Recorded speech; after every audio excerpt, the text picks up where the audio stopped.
رابعہ بصری رحمت اللہ علیہ کو دنیا سے گئے ہوئے 1200 سال ہو چکے ہیں، لیکن ان کا نام آج بھی زندہ ہے، رابعہ بصری۔ گلگت کی عورتوں کو بھی پتہ ہے رابعہ بصری کوئی بڑی اعلیٰ درجے کی خاتون تھی، پنجاب کی عورت کو بھی پتہ ہے، عرب کی عجم کی عورتوں کو پتہ ہے رابعہ بصری نہ کوئی شہزادی تھی، نہ کوئی ملکہ تھی، نہ کوئی وہ خوبصورت تھی، نہ کوئی خاندانی تھی، بلکہ عورت ہونے کے لحاظ سے ہر عیب اس میں تھا۔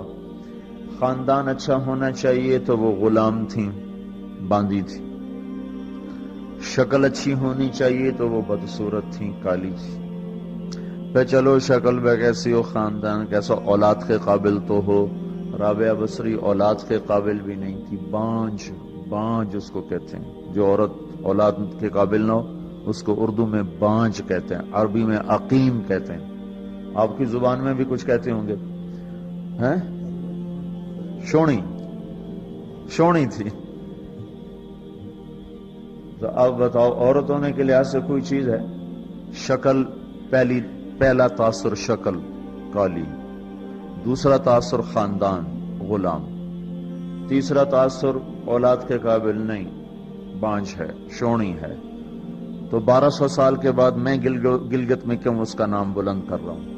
میں نے کسی بادشاہ کی بیوی کا نام تو نہیں لیا، سکندر کی بیوی اور بنو امیہ اور بنو عباس کی ملکہ اور بیگمات، ان کے نام تو نہیں لیے، میں کہہ رہا ہوں رابعہ بصری۔ ان کی عادت یہ تھی، وہ روزانہ عشاء کی نماز کے بعد غسل کر کے کپڑے بدل کے اپنے خامن سے پوچھتی آپ کو میری ضرورت ہے؟ اگر وہ کہتے کوئی نہیں ہے تو پھر پوچھتی مجھے اجازت ہے؟ وہ کہتے اجازت ہے تو پھر مصلے پہ کھڑی ہو جاتی ہے اور فجر کی نماز تک مصلے پر کھڑی رہتی تھی۔ ان کا خامن جلدی فوت ہو گیا، جوانی میں ہی بیوہ ہو گئی، تو حسن بصری بصرہ کے امام، کیا سارے مسلمانوں کے امام تھے، وہ خود آئے، خود چل کے آئے کہ میں آپ سے شادی کرنا چاہتا ہوں۔ وہ کوئی شادی کا شوق نہیں تھا ان کو، وہ تو اولاد کے قابل نہیں، شکل صرف ان کی نیکی اور ان کا جو اللہ سے تعلق تھا، ان کو یہ لالچ ہوا کہ یہ میری بیوی ہو جائے تو اس کی توفیل شاید میری بخشش ہو جائے۔ تو ان کے پاس آئے، کہنے لگے رابعہ میں آپ سے شادی کرنا چاہتا ہوں، خود پیغام لے کر آئے۔ تو انہوں نے فرمایا میری 4 باتوں کا جواب دے دو تو میں شادی کر لیتا ہوں۔ کہنے لگے کیا؟ کہ یہ بتاؤ میں جنتی ہوں کہ دوزخی ہوں؟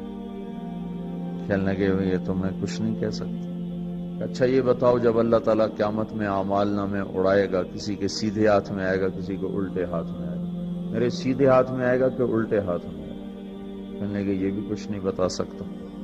کہنے لگے اچھا یہ بتاؤ جب اللہ نیکیوں کو تولے گا، کسی کی نیکیاں بڑھ جائیں گی، کسی کے گناہ بڑھ جائیں گے، میرے گناہ زیادہ ہوں گے نیکیاں زیادہ ہوں گی؟ کہ یہ بھی نہیں بتا سکتا۔ کہ اچھا یہ بتاؤ جب لوگ پل صراط سے گزریں گے، کوئی پار نکل جائیں گے، کوئی نیچے گر جائیں گے، تو میں پار نکلوں گی کہ دوزخ میں گروں گی؟ کہنے لگے یہ بھی میں نہیں بتا سکتا۔ تو پھر فرمایا اچھا جاؤ مجھے تیاری کرنے دو، مجھے ان 4 باتوں کی تیاری کرنی ہے، میرے پاس شادی کے لیے وقت کوئی نہیں ہے۔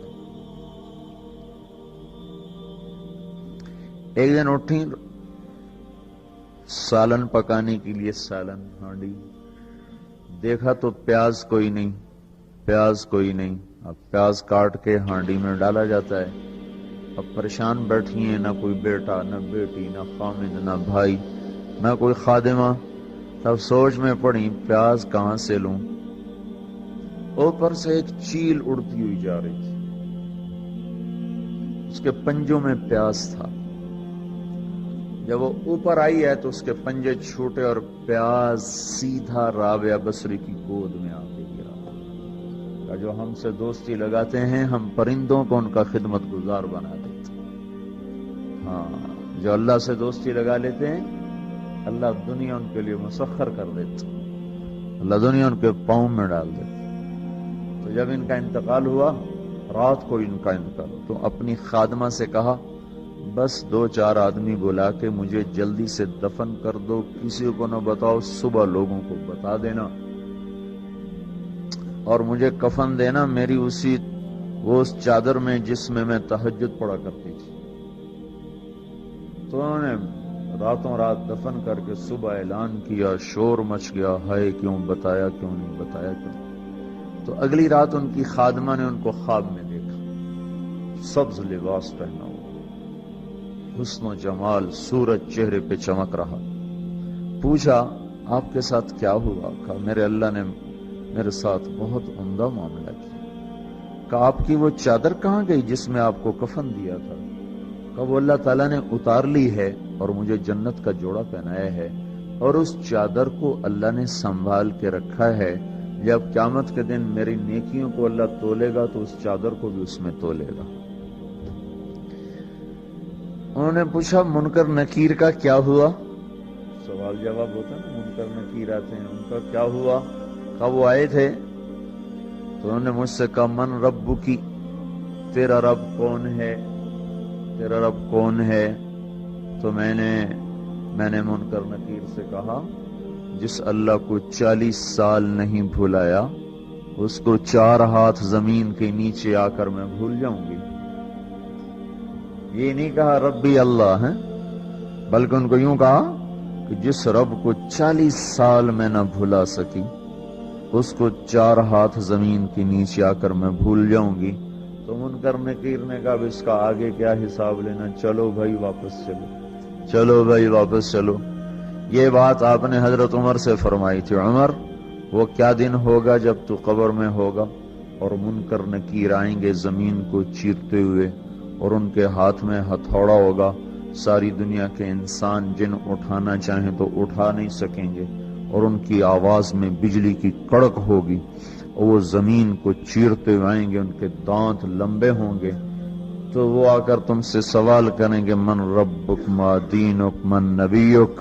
تو حضرت عمر کہنے لگے یا رسول اللہ میرے ہوش ٹھیک ہوں گے، جیسے میں اب بیٹھا ہوں میں ایسے ہوں گا؟